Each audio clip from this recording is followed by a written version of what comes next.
warna biru ini, ya, ini biru. adalah posisi tanah yang di atas laut.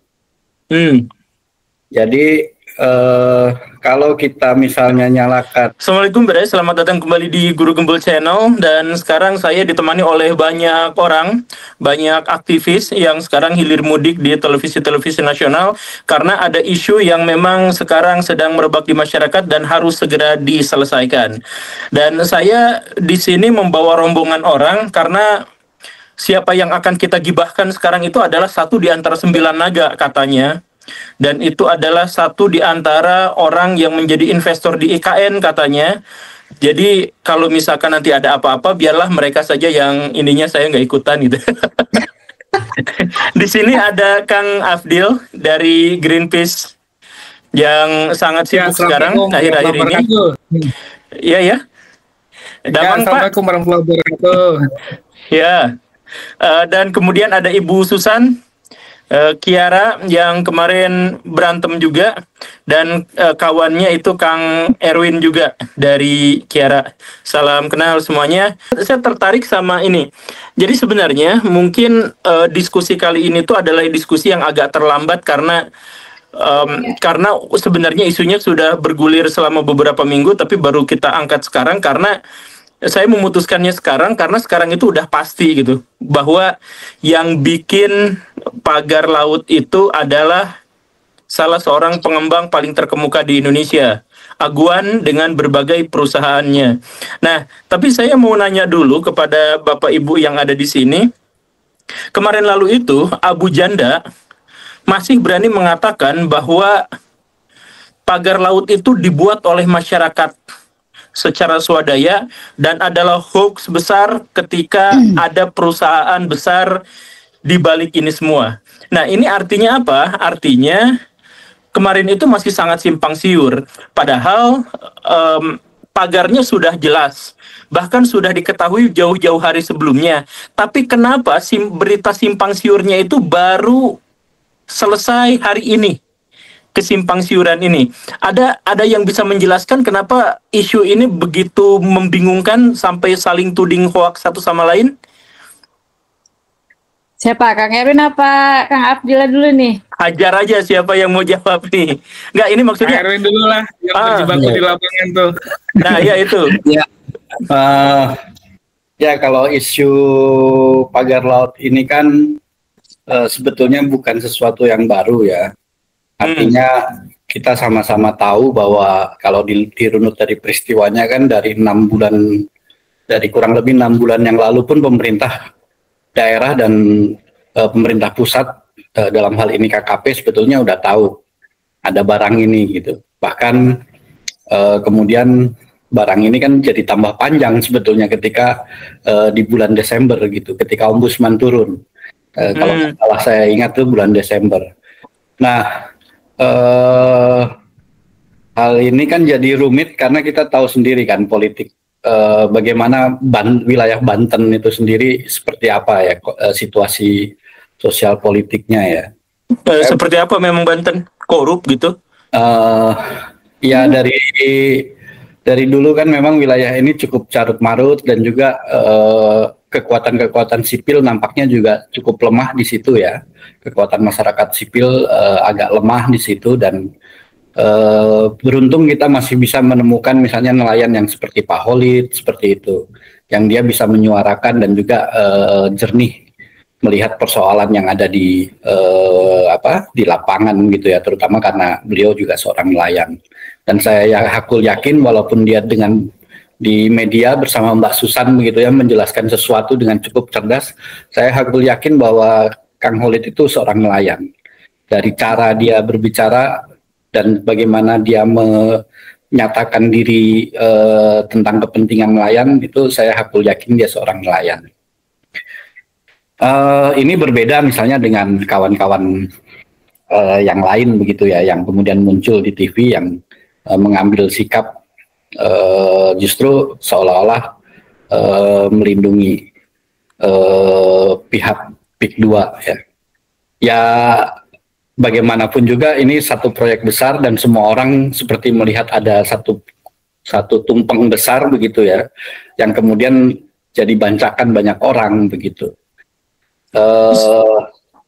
Ini sebetulnya satu fenomena yang biasa buat kami ya, yang menghadapi kasus-kasus perampasan ruang.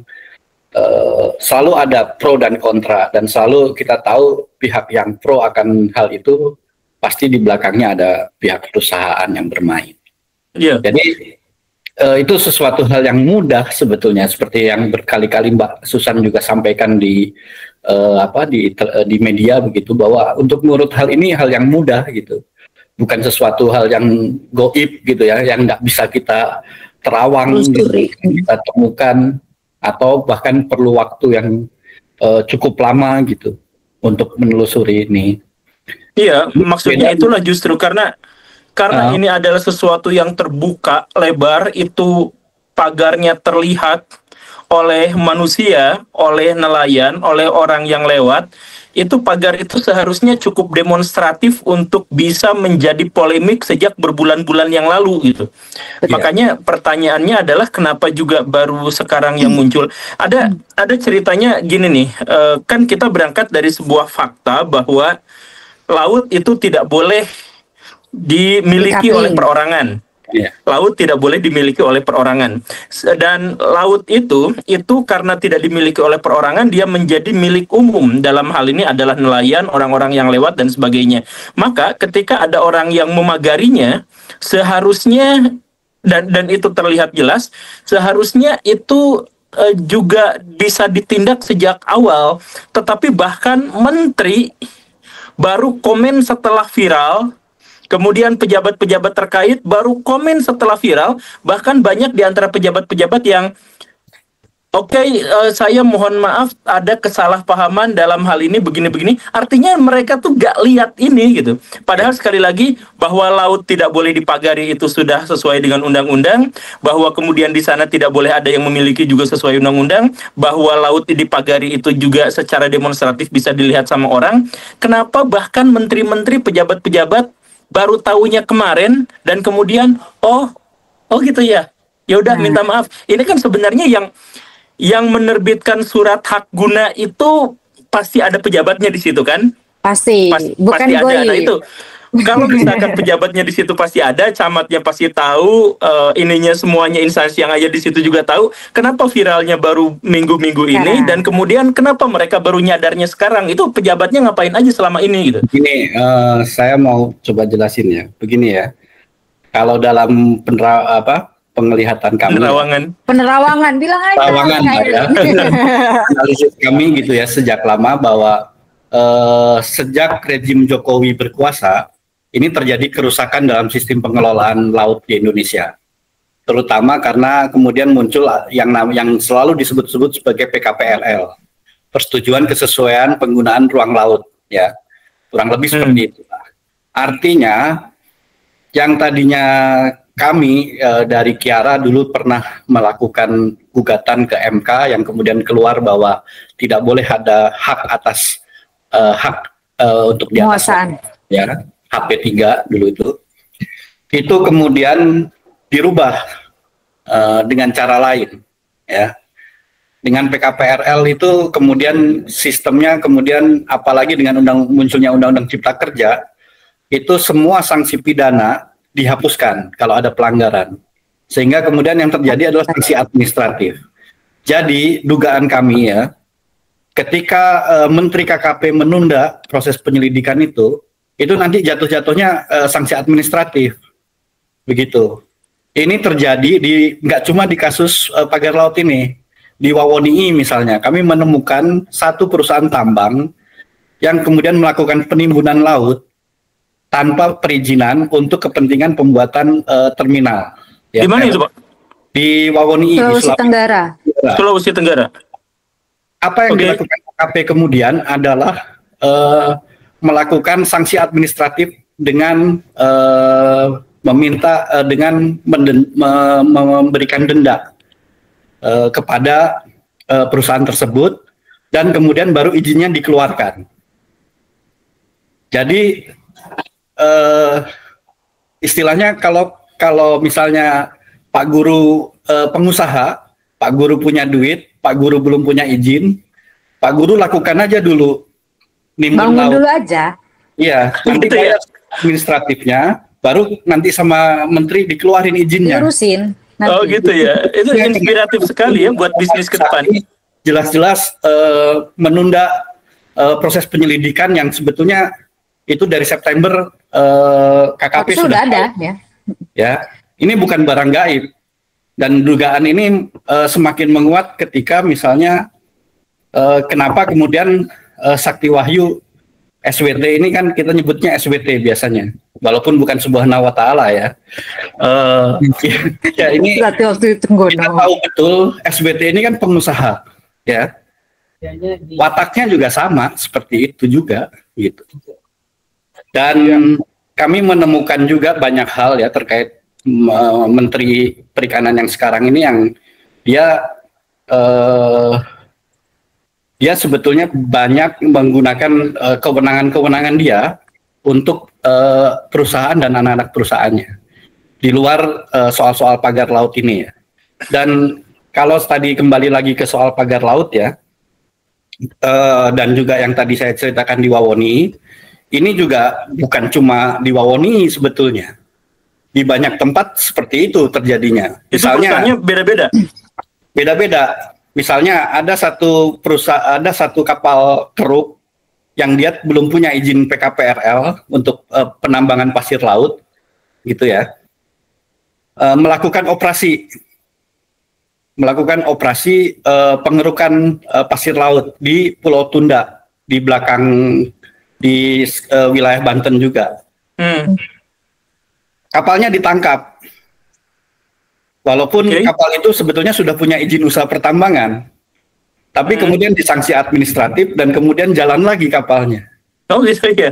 Iya, jadi model-modelnya di rejim Jokowi, semenjak rejim Jokowi, itu prosesnya semua yang barang yang sifatnya pelanggaran ini nggak lagi kemudian dijatuhkan pidana. Semuanya dijadikan sanksi administratif. Iya, dan di bawah undang-undang CK. Cuma jadi diminta untuk melengkapi perizinannya setelah itu. Ini juga terjadi misalnya di reklamasi di Minanga, di pantai Minanga. Jelas-jelas di situ misalnya kami menemukan ada terumbu karang yang rusak, yang direklamasi tersebut. Bahkan perusahaan yang mereklamasi di Minanga di Manado itu melakukan reklamasi di luar area yang harusnya dia reklamasi.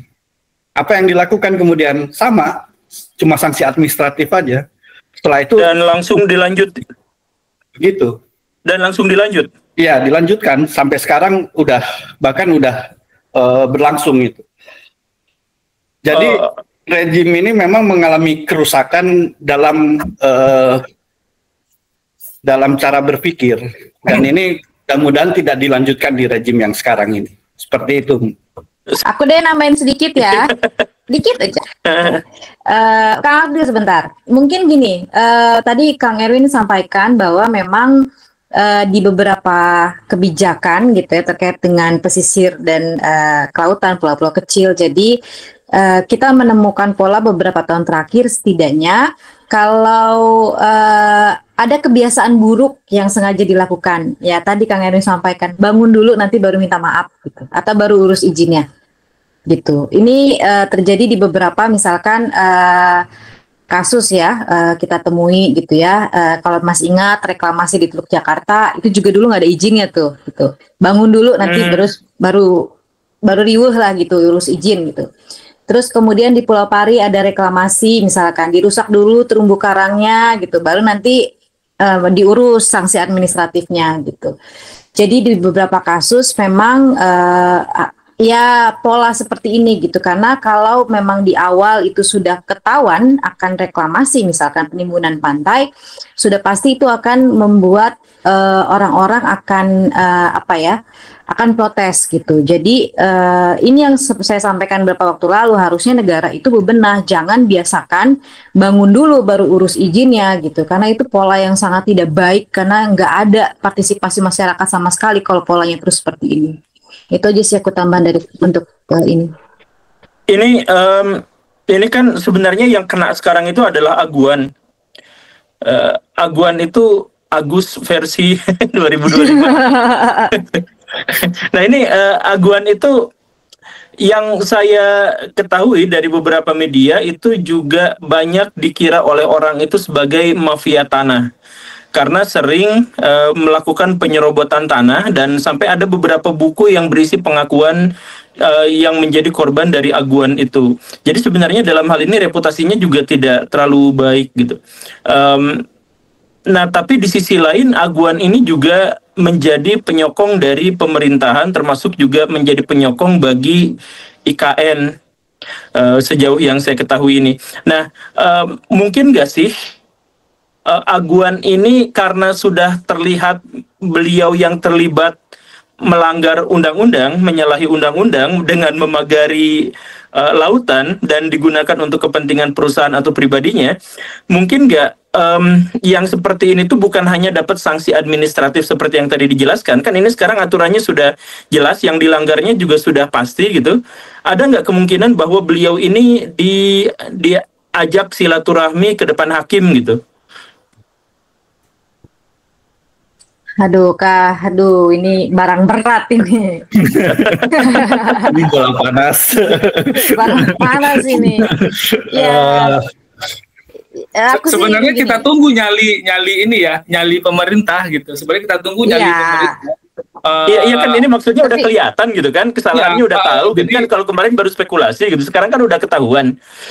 Pak Guru, kalau memang begitu sebenarnya dari kemarin itu nggak ada yang jadi sedemikian heroik maju tiba-tiba bilang itu swadaya gitu. Padahal udah tahu ke sana gitu. Jadi ini kita cuma nunggu tumbalnya siapa sekarang gitu. Kalau kami lihat sih Oh iya ya. memang butuh taring Ya, tadi ini ya yang- Pak Abdil ya. Memang yang agak sulit pasti nanti kita semua akan dihadapkan pada sistem hukum yang ada ya. Artinya pasti nanti kemudian kita akan ngomong apakah ini kemudian terjadi tindak pidana misalnya atau tidak gitu dalam kasus ini. Sementara sampai saat ini pun Kapolri nggak cawe-cawe tuh. Nggak tahu laporan dari kawan-kawan kemarin misalnya barengan sama LBH Muhammadiyah begitu, itu udah ditindaklanjuti atau tidak gitu, misalnya di Bareskrim waktu hari Jumat ya Mbak Susan ya. Jumat. Soal kasus pagar laut ini. Nah, nanti kita lihat tentu yang jadi penegak hukum kan bukan TNI AL untuk kasus pidananya. Kita lihat nanti bagaimana proses penyelidikan dan penyidikan kasus ini kan. Tapi saya sih punya keyakinan akan sangat sulit proses pembuktiannya kalau kita mau tarik rantainya sampai ke aguan begitu. Oh gitu ya. Iya. Iya. Paling kalau yang ditangkap Karena dia bekerja, tanahnya deh. iya ini kan kerjanya pakai korporasi kan, artinya Iya. tangan-tangan nariknya. korporasinya aja, dan ini proses pembuktiannya pasti akan lebih sulit gitu. Berarti apa yang saya barusan Kalau katakan itu berbahaya ya? Jadi saya nggak sendirian Pak. Oh, gitu. Ya, oke. Nggak aman. Nggak Ya, aman enggak. emang Jadi aman. begini, Iya. sebenarnya agak Kang Guru Gembul, sekarang ini banyak yang deg-degan sebenarnya gitu.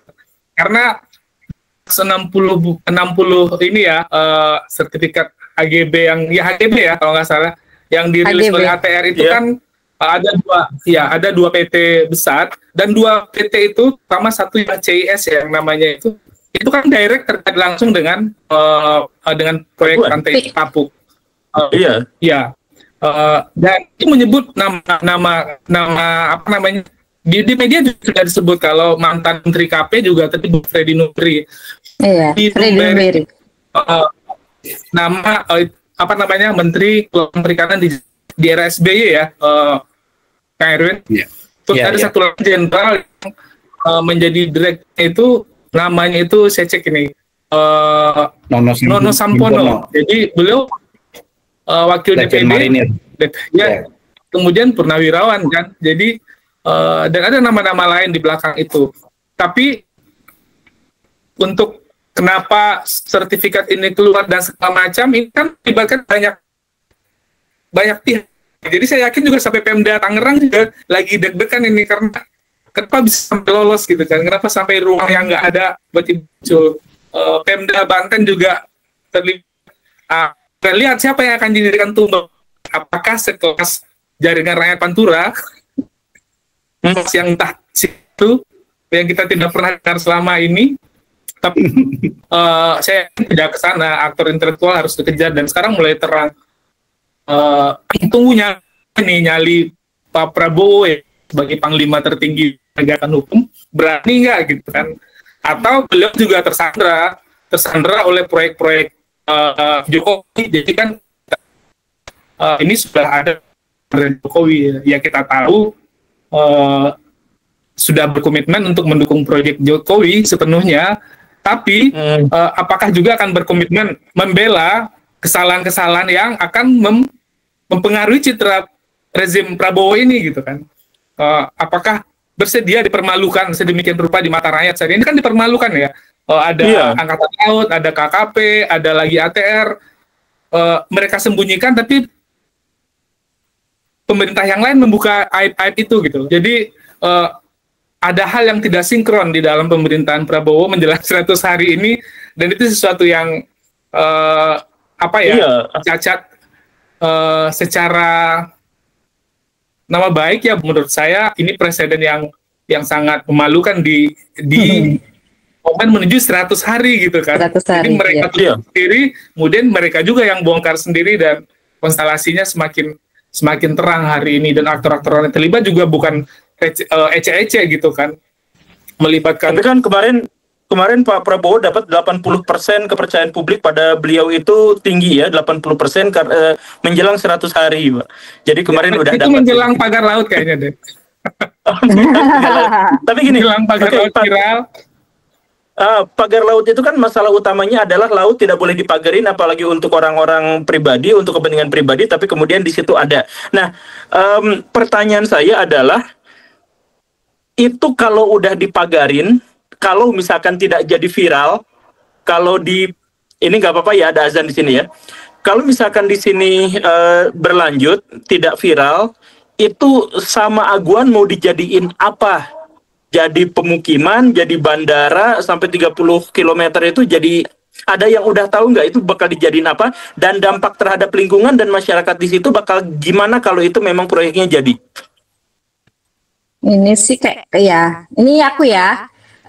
Kalau dari awal itu melihat ini reklamasi, gitu ya. Reklamasi. Ya, reklamasi, kemudian peruntukannya untuk apa? Sepertinya ya ini kan di dekat, makanya tadi sebenarnya pengen buka petanya ya, karena kiri kanannya sebenarnya daerah PIK juga ya KKR. Ada yang buka peta, ada yang bisa nunjukin petanya nggak? Nah, KKR bisa share. Aku bisa share screen nggak?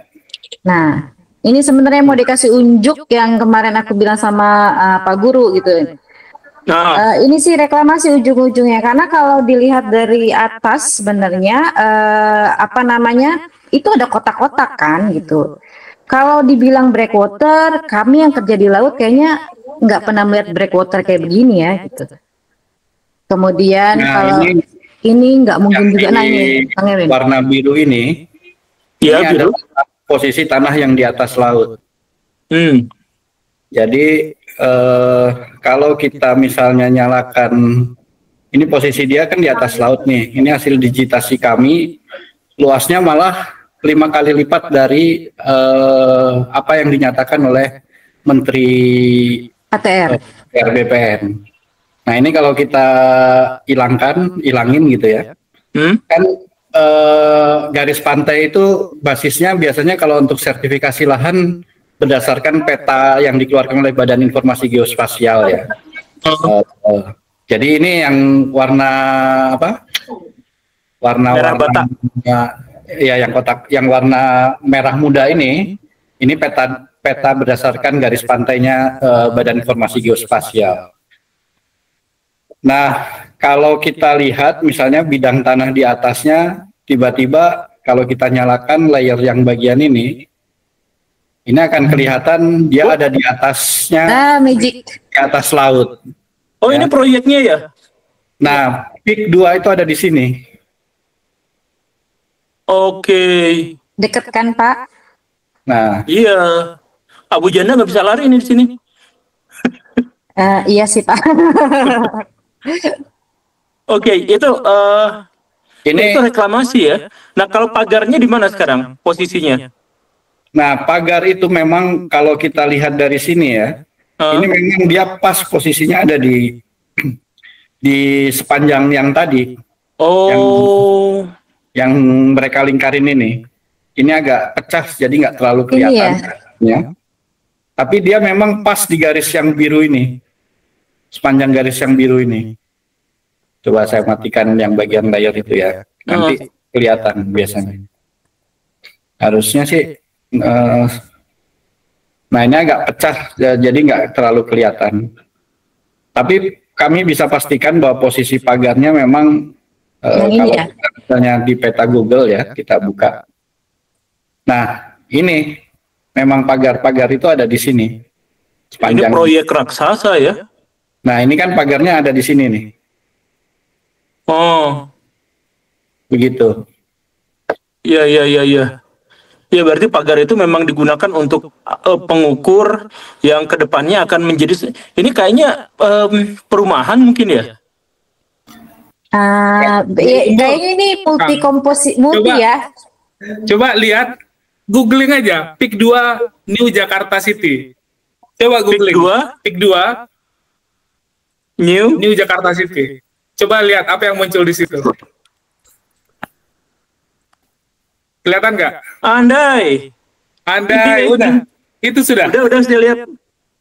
100 fasilitas kelas dunia bakal hadir di PIK 2 New Jakarta City. Tapi mapnya di mana ini? Nah, ini posisinya di kurang lebih, sebetulnya kalau di map yang tadi itu posisinya ada di sini. Yang PIK 2-nya itu ada di sini.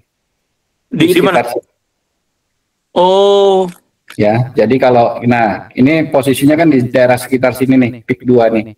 Panjang ini, ya. Nah, makanya dia sebetulnya akan perluasan di sini melalui reklamasi tadi. oh enggak, ini netizen di Indonesia udah bikin lelucon di sini di peta Google. Bambu bermasalah milik jin. Pagar bambu misterius 30 km dan kelihatan di satelit ya.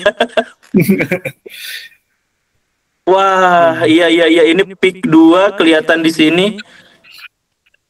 Oke, udah kelihatan. Jadi baraya semua yang nonton ini cek langsung apa tadi namanya? Jakarta New City, PIK 2. New City, Jakarta PIK 2 New Jakarta City. Ini kalau misalkan udah dilempar ke internet seperti ini, dalam tanda kutip berarti udah dipasarkan, berarti apa-apanya seharusnya perizinannya udah jadi ya? Udah ada uang investasinya masuk, Guru. Udah ada uang investasi masuk. Iya, tapi ternyata bermasalah. Ya kan nanti dijalanin dulu gitu. Oh iya, jalanin dulu. Jalanin dulu, Kan- ditegur terus minta maaf terus jalan Iya, lagi gitu minta ya. maaf, terus nanti benerin administrasi. Makanya kadang-kadang kalau kami yang bekerja di kelautan itu agak hati-hati gitu, karena tadi dia selalu polanya terulang seperti ini. Nggak ada yang benar-benar berubah gitu. Artinya ya tadi dibangun dulu gitu ya. Nanti kalau ada perlawanan baru diperbaiki gitu. Tapi memang ini tuh bukan proyek yang sesederhana kita imajinasikan gitu. Kalau kemudian kemarin itu ada buzzernya bilang ini bukan PSN lah, ini bukannya Janda. iya, banyak banget Pak ya bercanda. Kemudian banyak. kemarin juga ada dengan saya juga itu. Mereka selalu membangun benteng ini. Maksud aku tuh ya kita nggak bisa terlalu naif lah melihat isu ini bahwa nggak ada orang yang seheroik itu mau membangun breakwater untuk rakyat gitu. Kayaknya nggak seheroik itu juga gitu. Ini soal bagaimana mereka terus menumpuk ke ya bisnis gitu. Kenapa?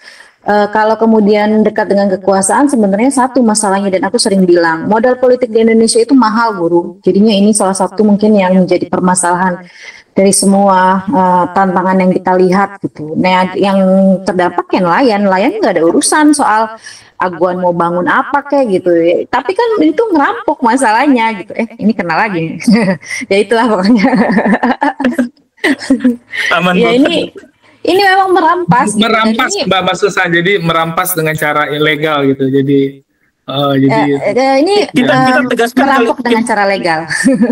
kita teguhkan frasa atau kalimat atau kata merampas itu memang secara definitif memang begitu ya. Iya. Karena ini kan ngambil paksa kan grabbing ya. Grabbing. Kalau kita pakainya ocean grabbing. Ya. Guru. Dan ini Pak, saya nanya ke Pak Afdil dari Greenpeace nih, dampak lingkungan kalau ini memang jadi. Ya, jadi begini, kawasan pesisir pantai utara itu kondisinya hari ini sudah kritis. Lautnya sudah overfishing, kemudian sejarah masa lalunya itu kan adalah kawasan hutan mangrove, benar Mbak Susan ya? Kawasan hutan mangrove yang selama ini, ya hutan mangrove yang selama ini menjadi penyangga kehidupan kita semua, jadi tidak hanya manusia tapi juga semua makhluk hidup dilindungi oleh mangrove itu. Kemudian mangrove itu yang kemudian dideforestasi ya, kemudian dialihfungsikan menjadi tambak dan segala macam. Kemudian hari ini kita terdampak krisis iklim, ketemu lah ya dengan banyak hal, banyak faktor, akhirnya masuk menjadi daerah yang sangat rawan terhadap terhadap bencana iklim, itu tenggelamnya pantai utara Pulau Jawa. Kemudian itu sudah lama, dan posisi hari ini sebenarnya konsen kita adalah harusnya itu dipulihkan begitu. Dan memulihkannya itu tidak dengan reklamasi, tidak dengan pembangunan yang masif seperti itu gitu. Memulihkannya adalah mengembalikan kembali ke fungsi semulanya. Jadi kalau awalnya itu adalah hutan mangrove, ya dikembalikan lagi hutan mangrove-nya, karena itulah yang menjadi itulah ya solusi yang paling baik untuk Pantura Jakarta, sehingga semua orang yang ada di situ, semua makhluk yang ada di situ mendapatkan haknya kembali gitu kan. Itu idealnya gitu kan. Tidak memasang bambu ini kan menjadi debatable ya. Jadi memang ada di beberapa tempat bambu bisa digunakan oleh sebagian masyarakat, tapi itu tidak permanen dan menyelesaikan masalah dalam jangka panjang. Dan perlu kajian yang benar-benar kuat juga untuk berinvestasi sekian banyak ya, 30 km bambu dipasang. Perlu kajian yang harus komprehensif juga untuk memastikan apakah benar-benar apakah bambu yang paling pas untuk mencegah abrasi dan seterusnya untuk melindungi, memulihkan. Perlu kajian, dan itu kan selama ini nggak pernah ada. Benar, rekomendasi kita dari masyarakat sipil dan teman-teman adalah cara yang paling baik itu adalah kembalikan ke fungsi awalnya. Tanam lagi mangrove-nya, rawat lagi mangrove-nya, kemudian dia akan berfungsi lagi, kemudian dia akan menjadi rumah bagi ikan, seterusnya, kemudian itu akan mendukung kehidupan nelayan. Tidak dengan reklamasi. Dan itu yang sesat pikir selama ini kan, yang dilakukan oleh pemerintah. Gitu. Keluar dari konteks logika naturalnya. Gitu. Jadi kalau guru tanya, ini apakah berdampak negatif terhadap ekosistem di sana sudah rusak gitu loh. Masyarakat yang tinggal sedikit sana sudah struggling gitu loh untuk bertahan hidup. Kemudian dihajar lagi dengan ini, kemudian ya makin berat lah beban masyarakat. Dan ya alhamdulillah nih ada masyarakat yang masih berani mau bersuara dan melawan perampasan ini, dan mudah-mudahan ini menjadi titik terang, dan saya harap kita kawal bersama ya. Tadi saya bilang, bernyali nggak pemerintahan Prabowo untuk mengungkap ini, atau dia akan mempermalukan dirinya sendiri, dan ya pemerintah sekarang berani malu ya. Berani banget malu. Sawit, semoga Pak Prabowo sawit bisa punya daun, kemudian itu ya kemarin kan sawit dikatakan juga hutan berdaun gitu kan. Jadi, dan itu sudah bingung itu orang-orang di Kementerian Kehutanan bagaimana membisikannya kepada Presiden, itu nggak diklarifikasi sama sekali sampai hari ini. Kekhawatiran kita begitu. Ya, saya tidak habis pikir, bahkan sudah diiklanin sudah diiklanin, ternyata dipasarkan, tapi bahkan baru kontroversi sekarang, dan bahkan menterinya baru ngomong kemarin. Tapi saya gini nih, ini mungkin pertanyaan terakhir karena kita batasi waktunya. Ini pertanyaan terakhir, siapa aja boleh jawab. Jadi kemarin lalu itu ketika ada isu tentang korupsi yang merugikan negara sampai 300 triliun rupiah, semua netizen itu diarahkan pada satu nama, yaitu Pak Muiz, suaminya Dewi Sandra apa Sandra Dewi, dan semuanya diarahkan ke sana. dan ada beberapa belas orang lagi yang dijadikan tersangka. Tapi saya yakin korupsi sebesar itu gak mungkin hanya segitu orangnya. Kalau misalkan ada korupsi yang sampai sebesar itu, maka pasti bupatinya tahu atau setidaknya ngelihat, karena di situ ada tambang, itu kan kelihatan banget gitu kan, produksinya apanya kelihatan banget. Demikian pun dengan RT RW-nya, tukang fotokopi di sana pasti juga tahu masalah ini gitu. Tapi yang disorot itu adalah Pak Muiz, kemudian orang-orang juga mengantarkan ke dia. Setelah beliau dapat vonis, ada keributan, ya udah itu selesai, kasusnya dianggap selesai gitu. Padahal saya pikir ada lebih banyak aktor intelektual yang memiliki jabatan lebih tinggi katakanlah, atau lebih elit lagi yang sampai waktu itu tidak tersentuh. Nah, apakah kasus yang seperti ini juga sama? Jadi ada menteri yang menerbitkan sertifikatnya, katakanlah gitu ya. Ada pengusaha besar yang justru sudah terbukti bahwa dia pemilik perusahaannya dan sebagainya. Tapi kira-kira nanti seperti pertanyaan tadi, akan ada pion yang akan ditumbalkan atau kira-kira mereka akan kena nih? Dan kalau misalkan yang ada orang yang harus ini jujur-jujuran aja ya, gak usah ditutupin lah, kita semuanya udah terbuka, berani aja lah ya. Kita berani aja lah ngomong misalkan ya. Siapa yang paling bersalah dan siapa yang paling layak untuk mendapatkan hukuman atas kasus besar ini?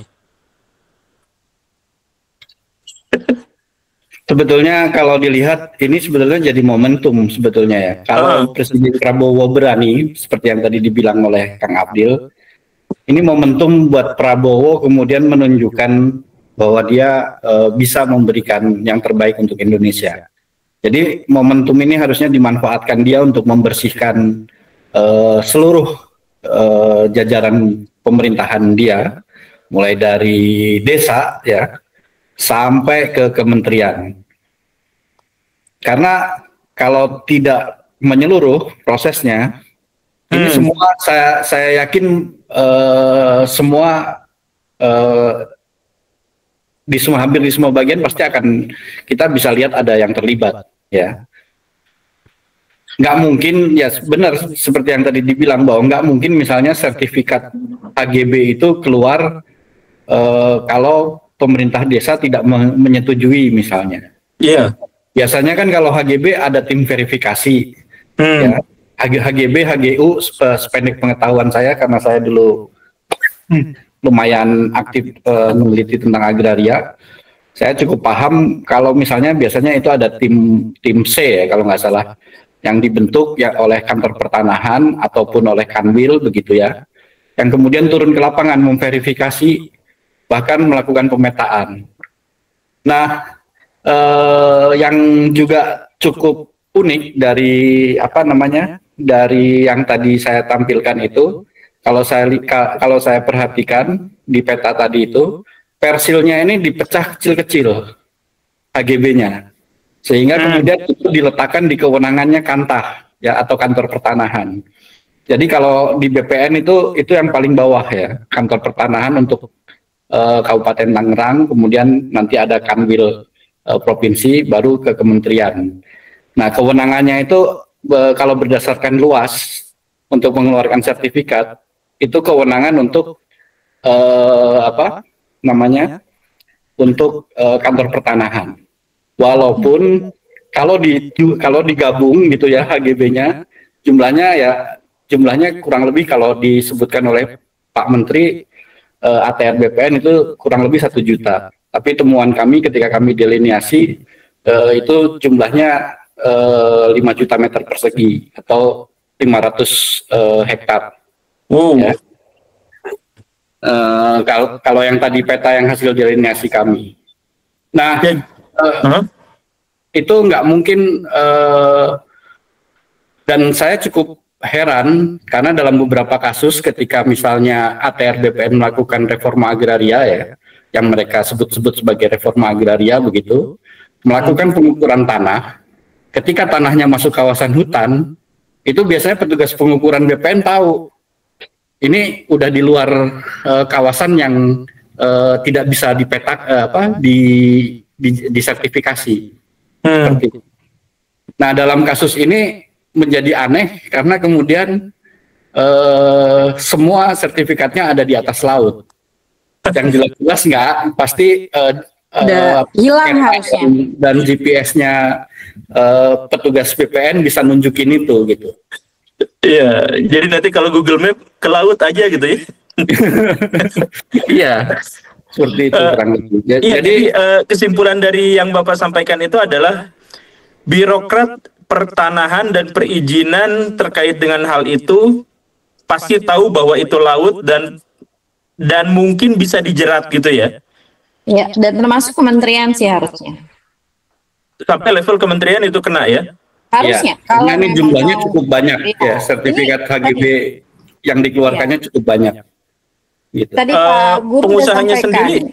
nggak mungkin ini cuman di level kantor pertanahan, Pak. Itu bahkan tukang ukurnya aja udah tahu ini salah. Kalau perlu itu tukang yang bikin kopi juga, aku rasa tahu gitu. Masalahnya tadi dia seret semuanya, termasuk di level tertinggi kementerian yang nggak. Kalau sekarang minta maaf, kita tunggu menteri-menteri lain juga minta maaf sih sebenarnya, gitu, supaya nggak terlalu ini banget lah ya, kenceng banget anginnya gitu. Iya, ya ini saya sambil sibuk lihat-lihat peta di sini dan Saya asik pikir juga. mau lihat itu Jakarta tadi yang PIK baru mau beli juga Pak Guru. Gimana? Kirain tadi Kedua. mau ikutan beli juga ya. Oh iya, saya nggak, saya nggak mau beli di situ sih. Saya nggak suka wilayah pantai. Tapi oke lah. Ini Itu semoga akan jadi negara dalam negara itu narasinya. Kalau dari saya Guru, jadi tadi bicara aktor pemerintah, tapi aktor swastanya juga harus Harusnya. disiapin ya. Dan hari ini dari informasi yang kita dapatkan nih dari Menteri ATR ya, itu kan ada 2 perusahaan dan 9 orang 9 perseorangan. Perusahaannya terang disebutkan. Yang pertama itu adalah PT Intan Agung Makmur yang memiliki sebanyak 234 bidang. Kemudian yang kedua PT Jaya Inti Sentosa sebanyak 20 bidang dan perseorangannya ada sebanyak 9 orang gitu kan.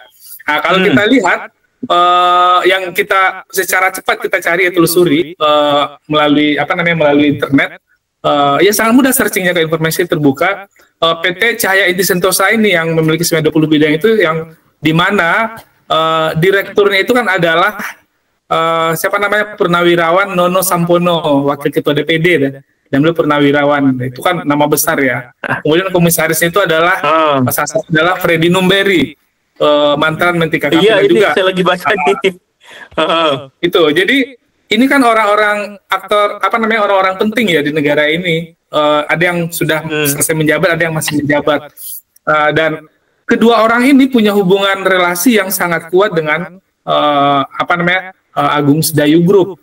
Dia menjabat juga di beberapa perusahaan yang terafiliasi kepada Agung Sedayu Group gitu loh. Ke sana. Tapi kita nggak tahu seberapa besar nyali kemampuan pemerintah untuk sampai ke ke salah satu 9 naga itu. Tapi paling tidak nama-nama yang sudah dimunculkan, perusahaan yang sudah dimunculkan oleh Menteri ATR ini perlu ditelusuri oleh aparat. Kenapa? Karena dia perusahaan mereka lah yang mendapatkan HGB di wilayah tersebut. Jadi harusnya bisa sampai segitu dan nggak butuh pembuktian yang sangat sulit untuk Rumit. tidak dua aktor besar ini gitu. Asal ada kemauan dan nyali saja ini gitu. Iya, jadi mudah-mudahan itu bisa terjadi. Jadi intinya adalah kementerian kemarin sudah menyebutkan bahwa yang melakukan atau yang bikin pagar ini jelas adalah perusahaan ini, yang bosnya kita ketahui, dan juga dari perusahaan ini, yang komisarisnya juga sudah kita ketahui, sehingga kalau memang tidak diadili orang-orang yang dimaksud itu, atau setidaknya tidak dipanggil sebagai saksi lah ya, berarti di sini kita harus pesimis karena penegakan hukum masih juga belum baik gitu ya. Kalau memang, karena itu kan sudah jelas ya, perusahaannya sudah disebut, pemiliknya sudah diketahui, tapi kemudian tidak ada tindakan lanjutan terkait dengan hukum, berarti mafia di Indonesia masih lebih kuat daripada itu gitu, kurang lebih gitu ya kesimpulannya ya. Ya. Ya aku nambahin sedikit aja Pak Guru. Harapannya sih memang mungkin terlalu besar, tapi saya percaya bahwa ini adalah hal yang memang harus terus dipantau oleh kita semua. Saya menjadi saksi banyak orang-orang yang tergusur karena kasus-kasus reklamasi seperti ini. Saya menjadi saksi kawan-kawan di Marunda, di Muara Angke itu beralih profesi karena bapak yang sedang kita ributkan ini gitu. Saya berharap tidak ada lagi kawan-kawan beralih profesi dari nelayan menjadi buruh di pabrik, buruh kelapa sawit karena perilaku para bapak reklamator ini ya. Saya berharap ya dihentikan gitu ya. Karena terus terang ini kita seperti harusnya negara ini malu ya, bagaimana kemudian semuanya terbuka sedemikian terang, ternyata para pemangku kebijakan itu tunduk di bawah investasi gitu. Jadi ya harusnya malu kalau memang masih punya gitu. Dan kita mengingatkan bahwa percayalah bahwa masyarakat Indonesia itu hari ini matanya semua tertuju pada kalian semua. Pastikan ambil langkah yang paling bijak karena yang paling berat itu amanah sih sebenarnya. Amanah. Iya. Gitu Pak. Jadi bapak-bapak pejabat di luar sana, kami tentu saja menghormati bapak-bapak, menghormati ibu-ibu terkait dengan amanah yang bapak ibu emban. Tapi sekarang sudah terlihat jelas, sudah terang benderang. Jadi sekarang ketika ada sebuah kejahatan dan kejahatan itu sudah terlihat, sudah terekspos dengan sebaik-baiknya, bahkan didemonstrasikan secara terbuka. Nah, ketika tidak ada tindakan atas kejahatan-kejahatan yang sudah terbuka ini, maka itu juga artinya bapak-bapak pejabat itu mendemonstrasikan bahwa bapak-bapak itu adalah bagian dari mafia itu, atau termasuk orang yang tunduk patuh pada mafia itu. Itu adalah konsekuensi logis dari pikiran bahwa kejahatan ini sudah terlihat jelas dan semuanya harus diproses gitu. Kita dukung Pak Prabowo Subianto untuk terus menghajar para mafia dan para koruptor di Indonesia. Semoga ya, kita tunggu apakah dia bisa lepas dari bayang-bayang Jokowi, karena ini adalah warisan dari Jokowi. Dan bayang-bayang Sembilan Naga ya. Iya, itu lagi. Iya. Pada bagian Pak Aguan itu adalah salah satu investornya Pak Jokowi, itu juga sudah tidak usah ditutupi karena semuanya sudah tahu ya. Oke, Baraya, saya mohon maaf kalau misalkan obrolan ini harus dihentikan sekarang. Ya, nanti kalau misalkan ada waktu dan kesempatan kita akan diskusi lagi. Tapi setidaknya kita sudah menemukan sebuah penegasan bahwa pelanggaran terhadap undang-undang, pelanggaran terhadap hak-hak pribadi dan hak-hak orang untuk mencari nafkah di sepanjang pantai itu sudah terlanggar, sudah diketahui dengan jelas, dan kita sekarang menunggu apakah pejabat-pejabat dan perwira-perwira negara ini berani melakukan tindakan. Terima kasih karena sudah menyimak. Ini saya Guru Gembul, Ibu Susan, Kang Yana yang diam sejak tadi, Kang Erwin dan Kang Afdil pamit undur diri. Terima kasih. Assalamualaikum warahmatullahi wabarakatuh.